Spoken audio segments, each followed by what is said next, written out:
"We're going tomorrow. Mom, I've sold your beach house." That's what my daughter said to me 5 days after my husband's funeral. She told me with a smile, bright, cheerful, like she was taking me on a weekend retreat, not ripping away the last piece of my soul. What she didn't know was, I already knew, but I needed to hear it from her. I needed to hear the lie with my own ears before I could let it go. Growing up, my family never went on vacations, not real ones. My mother worked at the post office most of her life, and my father, when he was around, preferred the company of the corner bar to family road trips. We had to make our own version of paradise. That beach house. It wasn't a luxury. It was a dream 23 years in the making. My husband Raymond found the listing in a coffee-stained circular. Rundown, leaky roof, but it had good bones and a wraparound porch that caught the sunrise just right. We spent every summer painting it, patching it, building swing benches, and planting wildflowers out back. It was where our daughters, Cecilia and Nyla, learned to ride bikes on the gravel path, where we spent our 30th anniversary on a thrift store loveseat, drinking boxed wine, where Raymond, 6 weeks before he passed, told me he didn't want to be buried in some stuffy cemetery. "Sprinkle me in the sand, baby," he whispered, coughing into the crook of his blanket. "I want to be free right there." He meant the beach house, and I meant to honor it. After the funeral, everything paused. It's strange, the silence that follows grief. Not the sad kind, just the quiet. No casseroles, no neighbors, no chatter. Just daytime television, humming in the background, and the smell of Raymond's cardigan, still on the arm of the couch. I didn't expect my daughters to stay. They had jobs, lives, commutes back into the city. But I did expect them to check in, more than once a week. Cecilia was always the more responsible one. An accountant, 2 kids, all about structure. Nyla was her opposite, creative soul, bounced between bands, gigs, gallery shows. She always moved like music. Beautiful, unpredictable, but neither of them called about the house, not on a serious note. And so when Cecilia did come and say, "We're going tomorrow," it wasn't just the words. It was that smile, like she was doing me a favor. She spoke while stirring my tea. "Honey, no sugar, just like I used to make it for her. Pack a suitcase for the weekend, Mom," she said, placing the mug by my side. "Warm in the afternoons, but chilly near sunset. Grab a cardigan too. I'll help walk you through the sale details on the drive." I looked up. Her tone was calm, confident. "You sold my house." She blinked, like she hadn't expected me to phrase it that way. "Our house, Mom. Technically, it's part of the estate. Remember, Dad didn't, place any special restriction. It's listed as marital property, and since we're managing the estate..." Her tone trailed into a polite kind of legal fog. "Managing?" I said. Nyla sat quiet across the room, leafing through one of her sketchbooks. She hadn't spoken a word. "That place," I began, fingers trembling around my cup, "is the only thing your father asked me to hold on to." "Mom," Cecilia put her hand on my arm, "you're not going to want to be there without him. It's painful. Isn't it time to move on?" I looked at her, really looked, through skin and bone and grief. How long had she been planning this? How long had they been preparing my life like a portfolio spreadsheet? The next morning, they showed up like realtors. Cecilia wore her navy blazer, clutching closing documents in a manila folder. Neela, tight-lipped in a denim jacket, stood behind her like moral support, as if they were here to help an elderly woman pack up her memories and transition. The drive was quiet. No music. Cecilia tapped on her phone speaker, making another call to the buyers. Nyla fidgeted the whole way, playing with her bracelets. She smelled like lavender oil and guilt. They still didn't know what I'd done. They didn't know I had been at the beach house 3 days earlier, that I had seen the unfamiliar red SUV parked where Raymond used to sit In the mornings, they didn't know I walked into my own home through the side door and caught a woman, no more than 30, in my kitchen, holding my favorite blue mug. I didn't confront her. Not then. I turned, walked down to the beach, and sat exactly where Raymond used to. My husband, bless his soul, always said, when people think they've won, that's when they show their real face. And I wanted to see it. That afternoon, I called my cousin Roland in Savannah. He's a real estate attorney, quiet church-going man with a kind heart and a fighter's spine. I told him what was happening, all of it, and Roland, bless him too, looked into the deed paperwork and found more than I expected. Turns out, Raymond and I had updated the deed 7 years ago, made the beach house solely mine after a health scare. If something happens to me, he'd said, I want this house to be yours. Only yours, Loretta. The girls didn't know. They'd never asked. So that red SUV, the young woman stirring sugar into my mug, the folder Cecilia held like a badge of authority. None of it held any legal ground. They had sold a house they didn't own, and I was ready to tell them. By the time we pulled up to the house, the sun had already begun to dip, casting a gold shimmer across the sand and bouncing long shadows off the back porch. It hurt. Not in the way that grief punches you in the gut, but that low, dull ache, the kind that sets in when a memory fights to stay alive in a place that's already being packed up, like it never mattered. Stepped out of the car slowly, my knees stiff. Cecilia rushed over with a hand under my elbow like I was fragile. Want me to grab your bag? She asked. I didn't answer, just clutched my purse and took the steps myself. There was something off even from the porch. Raymond's old lantern, the vintage green one we got from a yard sale in Tampa. It was gone. The hanging flower pots I used to fill every spring were empty, bone dry. I could feel the change before I even opened the front door.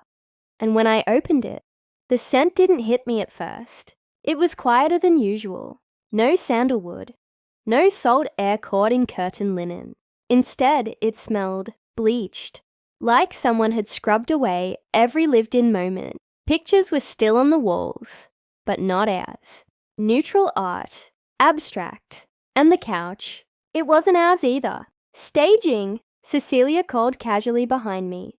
The realtor said it makes the space feel more buyer-friendly. I walked into the kitchen, my voice low. Calm. Did she also say to drink from my mug? The one with the blue seahorse? She paused behind me. What? I turned slightly. There was a woman here earlier this week. She had keys. Red SUV parked in Raymond's spot. Nyla looked down. Cecilia cleared her throat, adjusting her blazer. She's the buyer's daughter, she said. Visited early. I didn't realize she... Look, that's not really important. You weren't supposed to know. I wasn't supposed to know about a stranger walking barefoot in my kitchen. Silence. I moved slowly through the hallway like I always did, one hand gliding along the wall.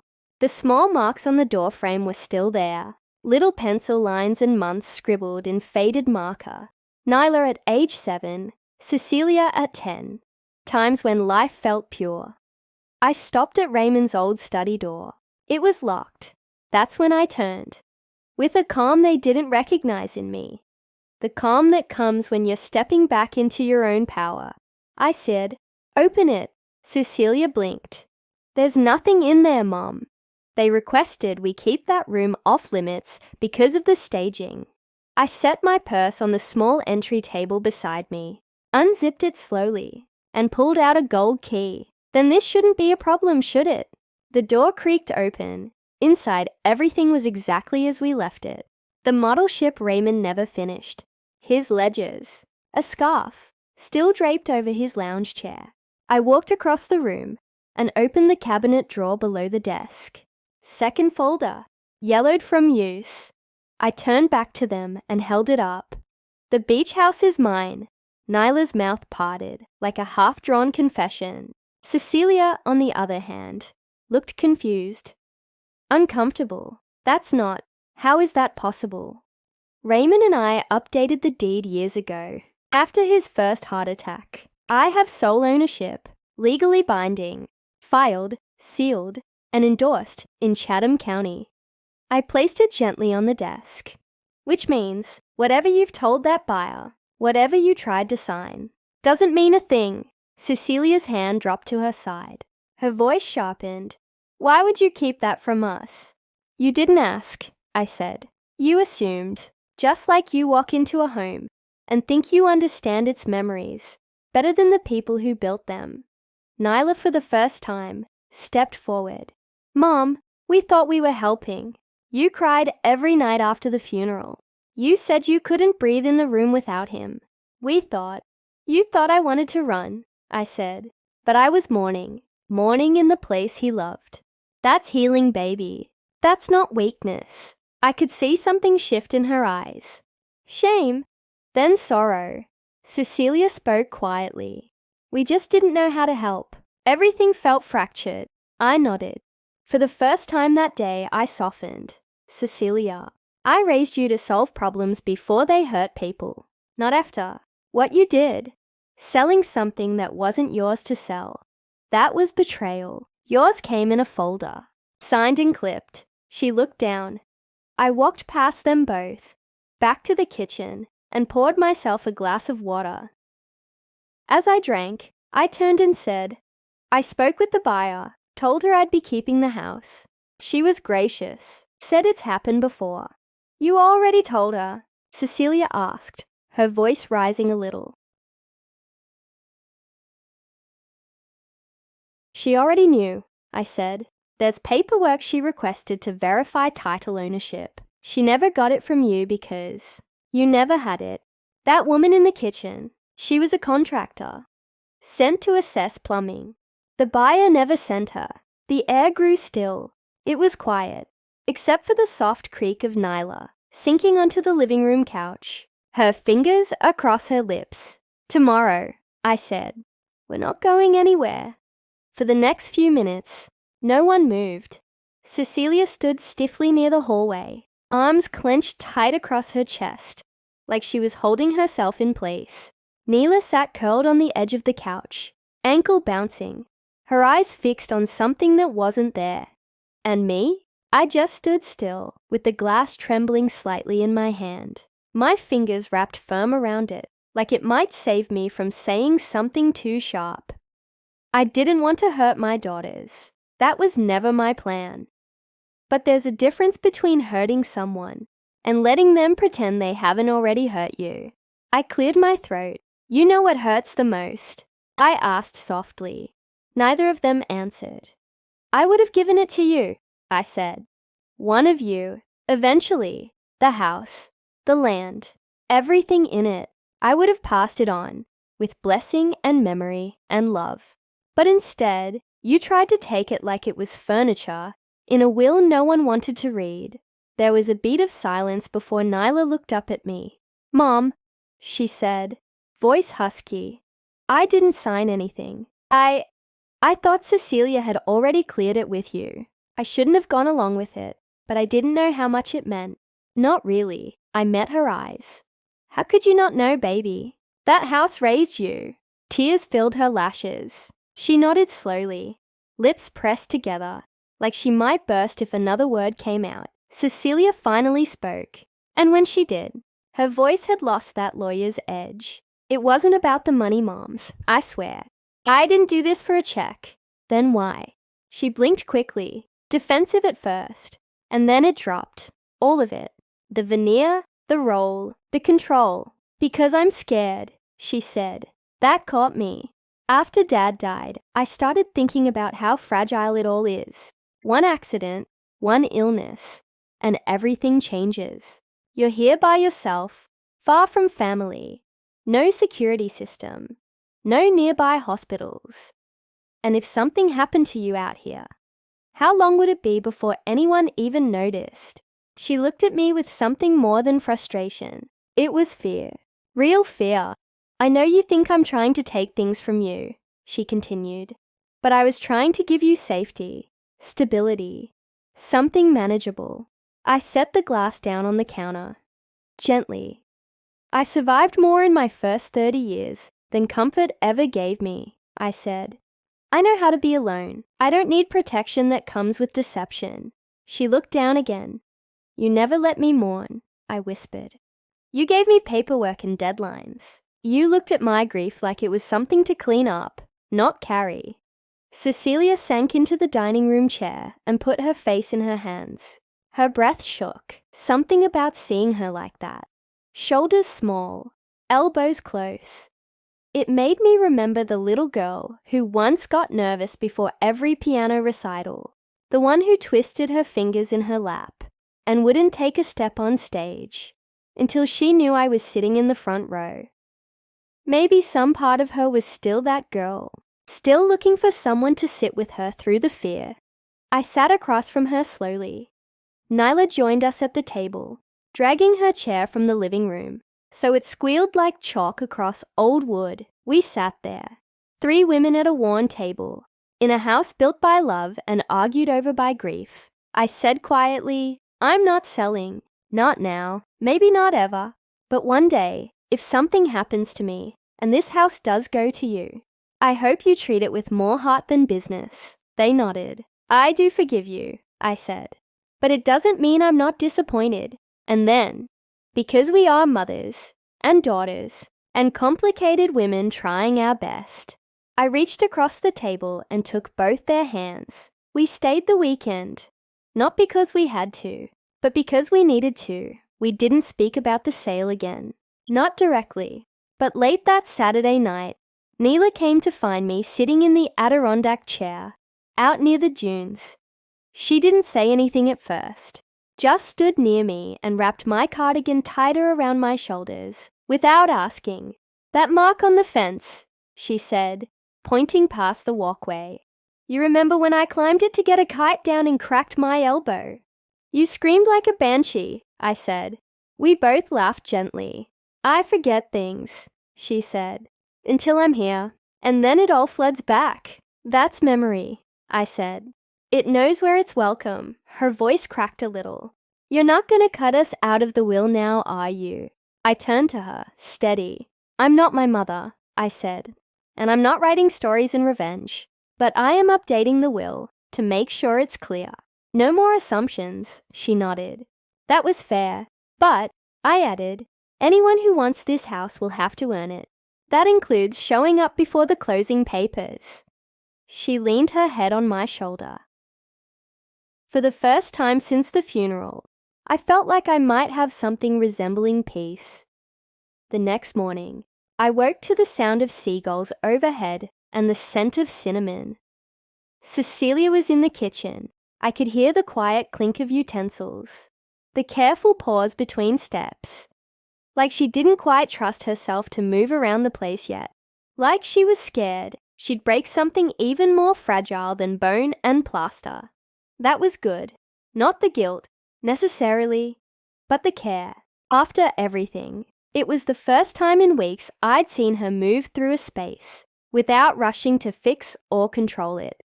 I came into the kitchen still in my robe. She looked up, startled. Morning, Ma. You making my French toast or yours? I asked, smiling faintly. She let out a small laugh. Yours. Heavy on the cinnamon, little bit of nutmeg like Daddy did. I sat at the table and watched her work. There was something humbling about watching your child cook a recipe you taught them. We spend so many years feeding them, teaching them, holding the world in one arm, while stirring pots with the other. We don't always realize that one day, they'll turn around and serve us.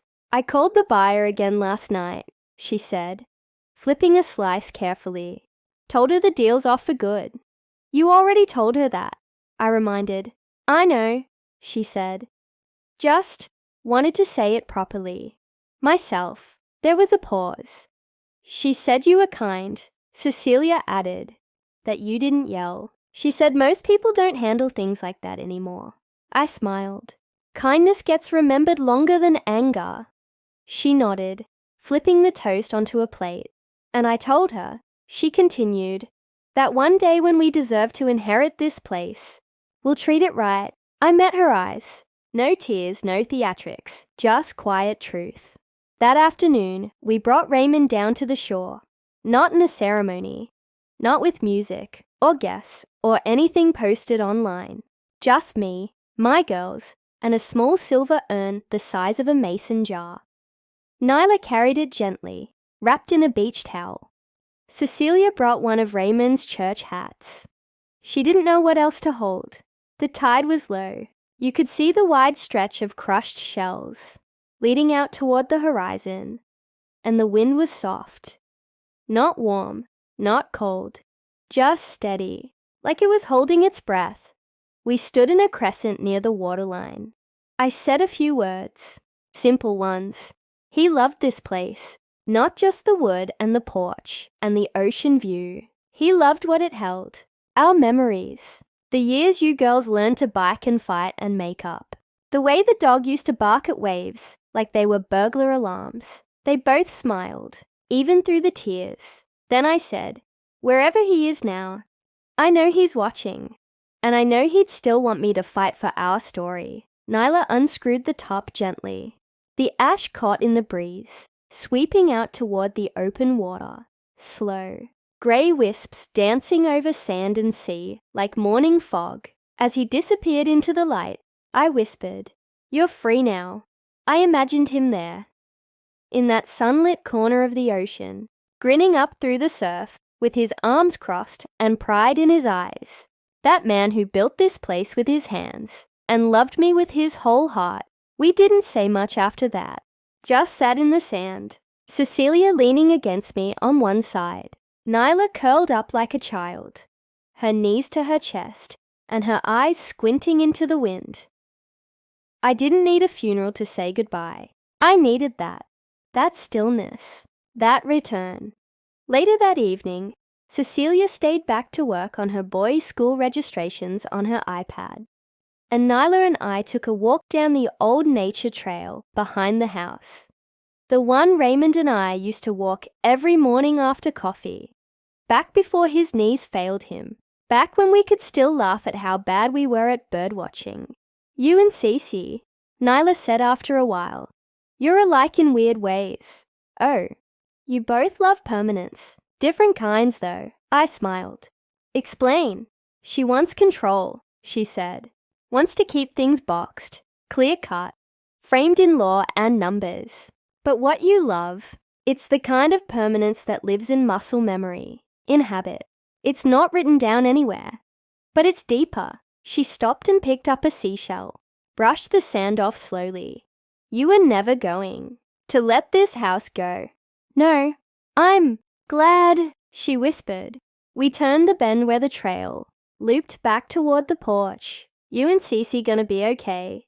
She asked. You scared us, you know, Nyla said. The way you grieved. You seemed so gone. I had to leave myself for a little while, I said, to find what parts of me were still whole. And then quietly, I added, I'm proud of how I came back.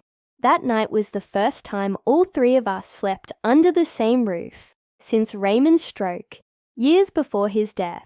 I could hear my daughters giggling down the hall like teenagers again. The occasional whisper, the flash of laughter, and I thought to myself, maybe a house isn't just protection. Maybe it's restoration. The following week, word got out, not because I spread it, but because things like this always find a way of coming to light in families. Secrets age fast, and deception travels faster once an older cousin gets wind of it. My niece, from Raymond's side, God bless her talkative spirit, called me one morning after church. She never called on a weekday. Loretta, she said, in that voice people use right before they slide a little trouble onto your porch. Why am I hearing that the girls tried to sell the beach house? I sighed, chewing on a wheat toast crust that suddenly tasted like dry air. I suppose you heard it from Dolores. Of course from Dolores, she snapped. She said Nyla's friend works with a contractor who came home saying, A whole beach home sale fell through because of a surprise deed. Is that true? I didn't say no.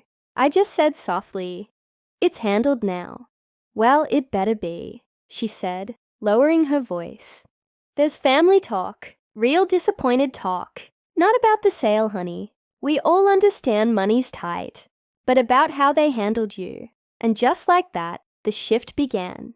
In our family, your business stays mostly yours until it crosses the line of dignity. Then it becomes a lesson, a conversation, a quiet community reckoning. Later that afternoon, Cecilia called. She sounded softer now, less corporate, more daughter. "Mom," she began, slow and careful. "I wanted to mention something, and I need you to hear me before you say anything. That's how you know someone's been rehearsing. I'm stepping back as the primary executor of Daddy's estate. Nyla's going to help finish out the paperwork. Together." I stayed quiet. We both agreed it's better that way. I let my head take over without asking what your heart needed. And that's not what Dad would have wanted. I let out a slow breath. "That's a good decision." I also told Aunt Dolores, she laughed lightly, that if she's going to talk to everybody about it, she can come help stain the deck this spring. "You volunteering her now, are you?" She said she'll bring the peach cobbler. I smiled. "Tell her to bring sweet tea too. None of that bottled kind." That weekend, I saw neighbors I hadn't seen in months. One by one, they stopped by. Some brought flowers, others casseroles. Everyone said something like, "I heard about what happened," without saying what they heard. But I knew what they wanted me to know. That I wasn't invisible. That I wasn't alone. Sometimes healing comes in the form of a paper plate full of baked ziti on your doorstep. Sometimes it arrives in the voice of a friend who says, "You're stronger than them papers." One neighbor, Miss Anita, a sweet widow who lost her husband the year before, stopped by with a pitcher of her famous mango lemonade. She sat across from me on the porch as twilight hung low, the waves sighing back and forth in the distance. She didn't ask questions, didn't poke or prod. She just said, "I think your Raymond would be proud of how you held your ground." That caught me off guard. "You think so?" She sipped her lemonade. "I know so. Men like Raymond built homes, not just to shelter us, but to strengthen us. He didn't leave you that house as a burden. He left it as a legacy, and you honored that." Tears welled up in my eyes. Quiet ones. The soft kind that feel clean, not heavy. My shoulders relaxed against the rocker. "I think I finally believe that. You should."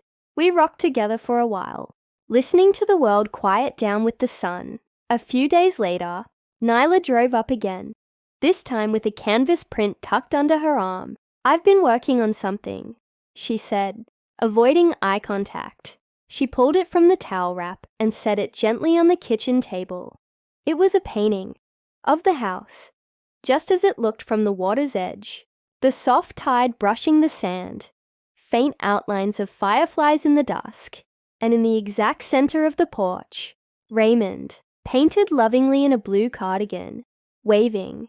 She'd painted him from memory. I couldn't speak for a long time. I could only stare. Then I reached out and touched the edge of the frame and whispered, "It's perfect. I thought it should hang inside the front door," Nyla said. "So, even when people come in on their worst behavior, he can greet them with some dignity." We both laughed a little at that. I placed it near my heart and kissed the corner of the canvas. "Thank you, baby. He'll love it." Cecilia came a few days later.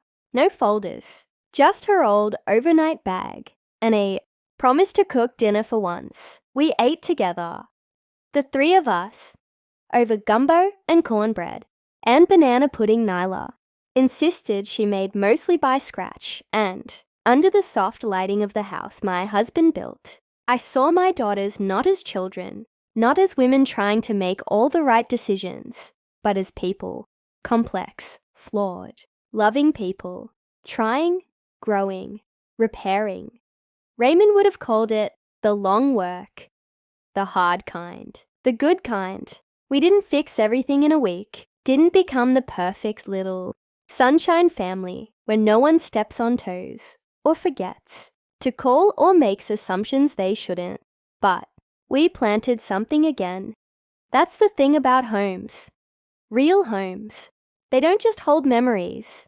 They hold possibility. A second chance doesn't always show up with ribbons. Sometimes it shows up on a porch bench where two stubborn women finally sit side by side, eating gumbo in silence, and let forgiveness settle in between spoonfuls. I still walk the nature trail most mornings. I wear Raymond's cardigan when the breeze is cool. The flowers in the backyard are starting to rise again. Nyla wants to add a hammock between the oaks. Cecilia brought a new smoke detector last weekend, and don't think I didn't notice. She's still trying to fix things in her own way, but she also brought lavender soap for the guest bathroom.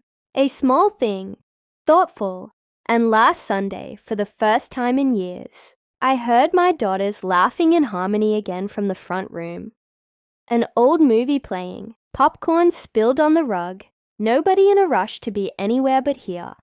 This house, this space. It's working on us still, quietly, steadily. The porch creaks under new footsteps, but it still holds firm. So no, I'm not leaving. Not yet. Maybe not for a long while, because you don't abandon the place that raised you too. Not easily. Not when it still has songs to sing and lessons to teach.